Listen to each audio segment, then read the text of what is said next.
Hello, everyone. Welcome to another segment of DTF Movie Review Monday. My name is Frankie. And my name is Herb. As you all know, once again, Frankie and I have another one.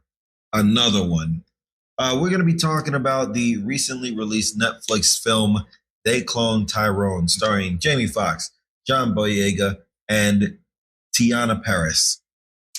They Cloned Tyrone. I was a little confused with the title when I first heard about it, but I only saw Jamie Foxx looking like a pimp, and I thought this seems interesting. Jamie Foxx is a great impersonator, so I would love to see him be a pimp. I'll say this: when I first saw the trailer for They Cloned Tyrone, I was far from interested. I thought the trailer didn't tell me enough. You know, it wasn't until after I started reading some things about the movie that made me want to watch it. Right. I was seeing some things saying that this movie is basically a psychological thriller, and I love psychological thrillers. And everything that I read about the movie, it set me up to be satisfied. That's what I would say. I have to agree with you, man. I was not really sure what I was going to watch. The trailer didn't really tell me much either. But again, I just really wanted to watch it, and it was a great film overall. Yeah, let's talk about this director a little bit. What's his name again? Jewel Taylor. Jewel Taylor is his name. We looked him up on IMDb, and he does not have a lot of credits, but his credits are very nice for what he does have. Okay. You know, so he is more of a director and a writer. He's actually the writer and director for this film. One of the writers, there's two writers, but he's the director and the writer for this film. He directed They Cloned Tyrone. He's done other TV shorts, TV series. He directed an episode of Boomerang as well. But for writer, he's actually the writer for Creed 2. Nice. One of the writers for Space Jam: A New Legacy with LeBron. All right. And the new LeBron James movie as well, Shooting Stars. You know? All right. Mm-hmm. I didn't watch Shooting Stars. I'm one of those people who I seen this meme on Facebook where it said it could be LeBron James versus racism, and people would want LeBron James to lose. I'm one of those people. So I didn't watch the LeBron James movie. Are you a LeBron hater? Yes, I am. Really? Ouch. It's all right. Even when he was here in Miami? No, I was happy when he was helping us win. Bandwagon. But I get what you mean, though. Of course. Yeah, absolutely. So yeah, Jewel Taylor, he doesn't have a lot of he doesn't have a lot of credits behind his name, but for the credits that he does have, it's very interesting. And truthfully, he does not seem like he's disappointing anyone. He's not disappointing the industry. And with this new Netflix film, he's definitely going to be releasing a lot more. You know what this reminds me of? Our very first MRM, The Strays, right? Oh, yeah. This man has almost no credits, right, but was able to cast Jamie Foxx and John Boyega in the same movie. Yeah, that's very true. Oh my goodness. Like, who does he know? Right? What do you know? And we're looking at the picture of this guy now. He looks so chill. He doesn't look like somebody that would, have a star cast as the way he did and whatnot. But, hats off to him, Yeah. Let's talk about the three main actors. We got John Boyega. Let's start with him. John Boyega in this movie, I thought was chilling, right? Yeah. Chilling because he just so well. And first, I just want to say that this is far off from what he's known for. His most recognizable role is Star Wars, right? So this is very far off from that. And he just did it very, very well, like realistic. He plays a drug dealer. Yeah. In this film. And honestly, I would be terrified if I saw him in person. I'm gonna tell you right now, I am not that dude. I would be terrified if I saw him in person. Nah, he really lived up that drug dealer role, like that. Hey, I'm only here for my money. You know. Now, one thing that you said was it's out of his typical role, which was Star Wars, and I agree. When I was watching, I didn't even know this was him. I was looking, I'm like, bro, this guy looks familiar. Why does he look familiar? For a point, I thought he was the dude from Get Out. Oh yeah, but then I got correct. I'm like, no, that's the guy from Star Wars. I'm like, what? I'm like, bro, that makes it a lot more better, if anything. Yeah. Like, this guy is great. He did amazing in this film. I loved his role, and Man, I wouldn't be. I don't know. Have you seen Star Wars? Is he British? I don't in watch Star Wars. No, I don't watch Star Wars either. But I think this is like one of the first time I've actually seen him like do like an American hardcore accent the way he did in this movie. Like, man, exactly. When I was watching this film, he was having this dialogue with one of his guys, and the way he was talking, I had to look it up. He's from the UK, right? You know? yeah, he's from UK. Yeah, man, he's British. Yeah, right. So, let me hear your best British accent. I don't have one. Do it. You want a bottle of water? A bottle of water? A bottle around the corner. No, I don't have it. I'm not good at that. That's all right. Me neither, man. I give respect to them doing our American accents. Right? We sound so funny to them. Exactly. Let's talk about Teyonah Parris. Okay, Teyonah Parris. I personally don't know. Actually, I was going to say I don't know much, but while looking up her credits, I actually recognize her most from a very fantastic show called Dear White People, where she plays a black woman who is like ashamed of her blackness. Oh, okay. Yeah, it's like Dear White People, really good show. Well, only the first 2 seasons are great, but she plays that, and what she's most recently been in was the MCU. She plays the character named Photon. Yeah.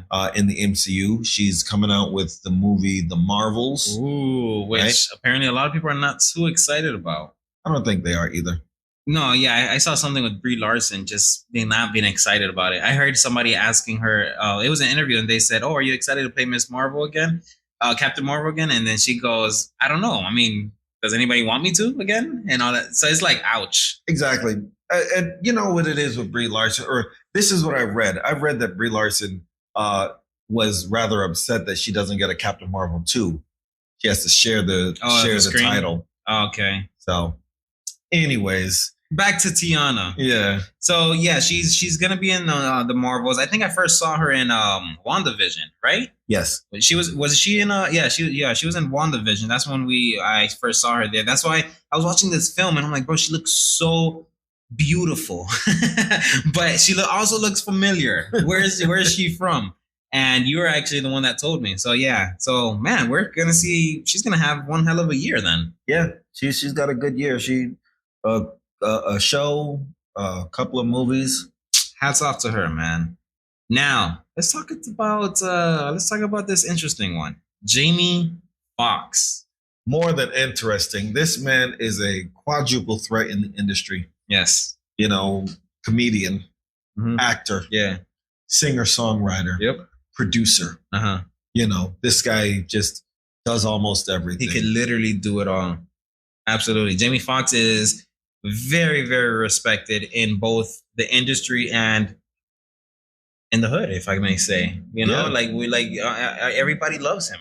Like, why do you not like Jamie Foxx? Why would anybody not like Jamie Foxx? You know, maybe you might not like his songs, but that's about it. But he's just kind of like pre-slap Will Smith. You don't have a reason not to like this person. That's true. Will Smith now has a reason. Yeah. You know, but not Jamie Foxx. Jamie Foxx is Jamie Foxx.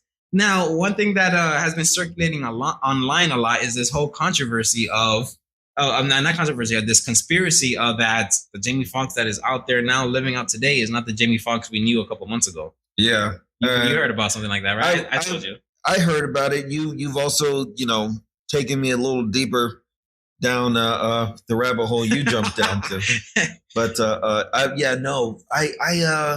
I'm very concerned about Jamie Foxx. Yeah, I'm not saying that he really is, something's going on. So what's really going on and what's being said is Jamie Foxx has been hospitalized for a certain amount of time, weeks, months or whatnot, and nobody heard a thing from Jamie Foxx. Nobody. And like I was telling you, Jamie Foxx, is very interactive with his fans and everything like that. So it was just very strange that he was in no contact, and then out of nowhere he comes back and he just doesn't look like himself. So people are saying, "Yo, they cloned him," and then next thing you know, sometime later he comes out with a movie called "They Cloned Tyrone." So everybody's like, "Oh my God, they're putting it right in our faces." So that's what it's all about. A lot of people are thinking that that's not really Jamie Foxx. A lot of people doesn't believe in that. I don't know where I stand about it, really. I mean, as long as he could still deliver Jamie Foxx's stuff, that's all I could say. This is what I'll say. When you spend so much time in a hospital, you don't get that sunlight, so your skin does get lighter. You're restricted to what you can eat, so you do lose weight, right? Those are just the facts about what happens when you're hospitalized. Yeah, bro. How much they paid you to say that, huh? Look at this guy. I see you, Henry. Oh man, let's get into the movie. Absolutely. Now, they cloned Tyrone. Man, when I was watching about it, I just actually kept thinking about you. And it's not that I'm never thinking about you, Frankie. But it's just more like I really did think about you. And as long as we've known each other, you would tell me, certain things that you would see in your community or in your neighborhood that you would tell me, you see, this is why they set us up to fail. Tell me a little bit more about that. Do you recall? So based on this movie, right? In this movie, we learned that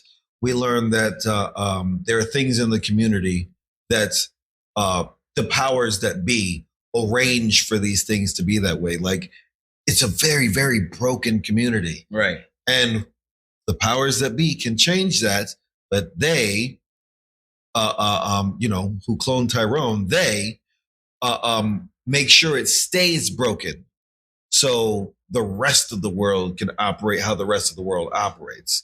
And it's small stuff that just annoys me, like things that are done because of Black people. Let me tell you this, and I know I've told you this once before, but there's a Starbucks in my community, right? Think of Starbucks. Everyone out there, think of Starbucks. What do you think of? A nice place where you can dine, sit down, eat a scone, and have your iced pumpkin spice latte, right? But in my neighborhood, in my Black neighborhood, they opened this Starbucks and it's drive-through only. Why is it drive-through only? Do you not want, do they not want to see Black people sitting down enjoying their coffee? Mm-hmm. Or are they afraid of the Black people in the neighborhood, trying to do a smash and grab and hitting them up for a robbery or something like that? And it's just small stuff like that that just cause me to have microaggressions everywhere I go. Yeah, I mean, like I said, it's definitely something that you've been telling me as long as we've known each other, So that's why I kept thinking about you when specifically that scene where let's just say it, the white man was explaining to Tyrone what's going on, and he tells him like, oh, you guys are patriots. You guys are doing what needs to be done for America and whatever, this experiment and everything like that. If you weren't here, there'll be 3 Starbucks by the end of the week. Yeah. And that's what made me think of Frankie. I'm like, Jesus Christ, that's crazy. Like what you just told me about the whole Starbucks thing. That's crazy because you're absolutely right. Not once have I ever seen just drive-through only Starbucks. Yeah. That's wild. That's insane. But what else about the movie? What did you think about the movie overall?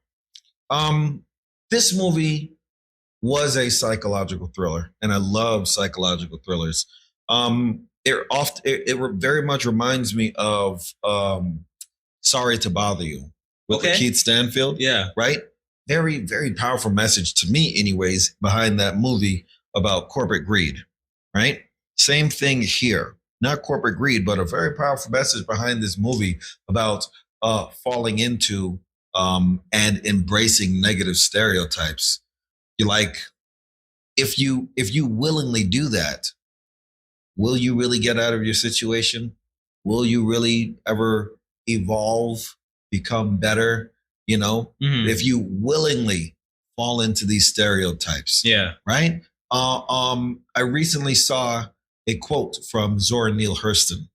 Zora Neale Hurston, a very, very prolific Black writer from a long time ago.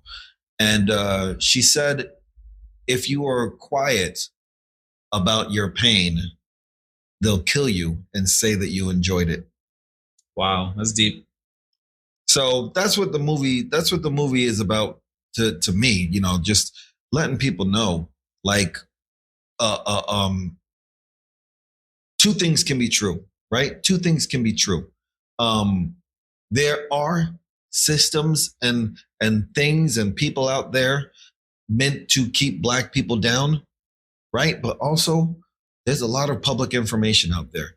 There's a lot of opportunity out there. Are you going to stay down? Yeah. Right? Two things can be true.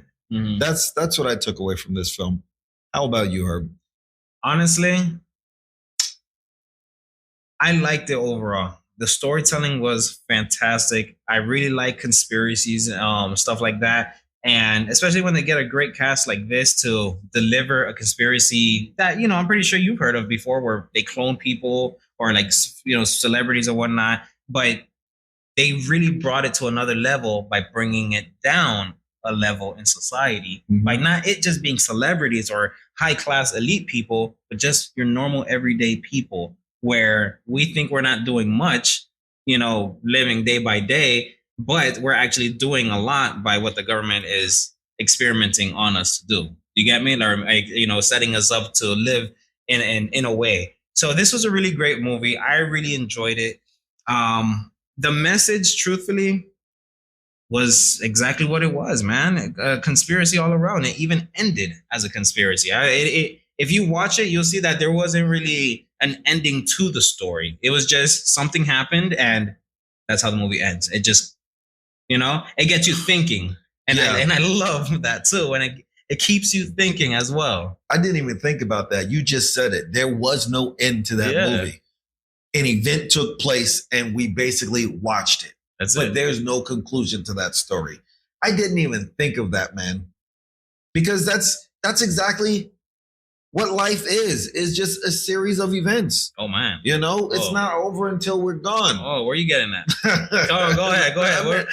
I'm just saying, like things happen. Yeah. And it just keeps going and bro, and you know what's wild to it, if we're getting a little deep into it, what happened towards the end of the movie when, all the clones went free? Everybody was on TV watching it. And what happens? Nothing. Just keeps going. Life events just happen and just keeps going, bro. It's just like things just keeps going. Yeah. Everybody keeps going. Bro, this one is, I love psychological thrillers. This one's a little too deep for me. This was really, really good. I really enjoyed this film. I really enjoyed talking about it as well because, man, this is one of the reasons why we created this podcast, because when we start talking about it, it gives us a little bit more meaning and insights to the film. We get to share our ideas and the way we saw the movie itself. And this was great overall, man. I'll say this. The only thing that confused me, this is the only thing I did not like about the movie. Okay, yeah. Right? Because the costumes, like their outfits and everything, right, and the scenery, it looks like it's taking place in the 80s or the 90s. But in one of the early scenes, she's talking about Bitcoin. Yes. So I'm like, when does this movie take place? Where is this happening? Yeah, and the hairstyle and everything, the scenes, everything, the setting, the color of it made it seem like old school. Yeah. But then they'll be talking about iPhones and stuff like that. You know what? It could. I just had this thought while we're talking about that. What do you got? It could be an underlying message saying that the behavior of the powers that be in this film, has always been happening. They're dressed like the 60s, or dressed like the 80s, hairstyle like the 60s, scenery of the 90s, and vocabulary of today. Right? That's very, very interesting. Wow, that's a good one. I just thought about it as well now. I don't think anybody else was dressed like they were, or at least how Jamie Foxx's character specifically was, looking all, hippie and cool. Right? Right, yeah. So, man, anything else you did not like about the movie itself? I can't call anything else that I didn't like. I basically just explained to myself, or I made a theory to myself of why I was confused about the time period it was taking place, but nothing else I can call out that bothered me, annoyed me, or anything. Okay, now another question: do you think there should be or will be a sequel? I don't think there will be a sequel. I don't think they should make a sequel. Right. That's what psychological thrillers are for. Like you said, at the end of it, you're left thinking. Come up with your own resolution. outcome, you know? Yeah. That's what I think psychological thrillers are for. You know, I actually like when they give you. I probably may have said before that I don't like it when they leave you on a cliffhanger, not knowing how it ended and everything. But I feel like I've grown to like endings like that, specifically because think about it. This is kind of how you can relate yourself as. You know, usually when people are watching a movie, they put themselves as the main character. It's usual common sense for someone to do when they're watching a movie. They put themselves in that person's shoe. Oh, if that was me, I would have done this, or I would have done this, or whatnot. Movies where they leave you thinking what happened could be a gateway for you to be able to take control of your own life, to have your own story ending. You get me? As opposed to watching a film that already finished and the story's ended, and that's it. It's a closed book for you, rather than having you think about it the next day and the following week. Oh, what could have happened? What could have? Oh, well, if it was me, yada yada yada. Yeah. You know? So I like that. That's pretty good. All right. Well, Herb, with that being said, what would you rate it? I'm going to rate this one an 8. I'm going to give it a solid 8 on that one. It was a great movie. Was it like, oh my God? No, not really. It was a nice Sunday movie, if you ask me. What about you? I think I'm right there with you with an 8. You know, solid story, good cast. Nothing was, you know, oh my gosh, I gotta watch this one. You know, Right. nothing happened so extravagant like that. But definitely something you should watch. I absolutely suggest people watch it. Yeah. I'm right there with you with an 8. I really like the chemistry between John Boyega, that's his name, right? John Boyega and Jamie Foxx. I really like the chemistry together. I really do. It'd be nice to see a nice new Hollywood duo. You know what I'm saying? I don't think it'll be them. Hey, you never know. I don't think it'll be them. Why? One, you've got like an age gap there. Exactly. Right? There's one pro. Usually it's a young and an old. Well, no. Dynamic duos are like, you know, we did an episode, all right, and they grew up together. All right, best friends. I think there's maybe a 4-year age gap between them. Mm-hmm. All right, but no, I think it's way too much of an age difference. What could they possibly be buddies in again? Look, not even buddies. But what? Let's say even if they're enemies. Yes. Right. What's this 55-year-old guy doing being enemies with this 30-year-old? It could be a sequel to Face Off. You've seen Face Off, right? Yeah. Just making sure. The kid, John Travolta. Yeah, exactly. Great acting in that film. Yeah, by the way. for sure.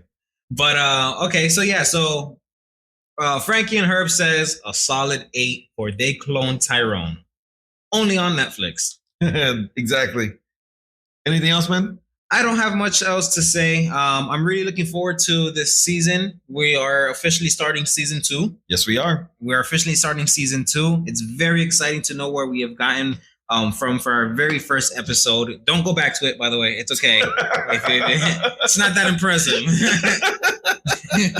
But, you know, thank you all for listening. We're very excited to share a lot more with you guys. We have so much planned for you guys. And, man, DTF is just going to be growing. This is the ground floor, guys. Yeah. We're only on the ground floor. Anything you got for them? Guys, head over to our IG and our X, formerly known as Twitter, at Discuss the Film. You'll find our Linktree link in our bio. There you can see all the places we're available to be listened to. Also, follow us on YouTube at Discuss the Film as well. We got some things coming over there real soon. Real soon is right. We've been working. So if there's not anything else. My name is Frankie. And my name is Herb. We'll talk to you again soon.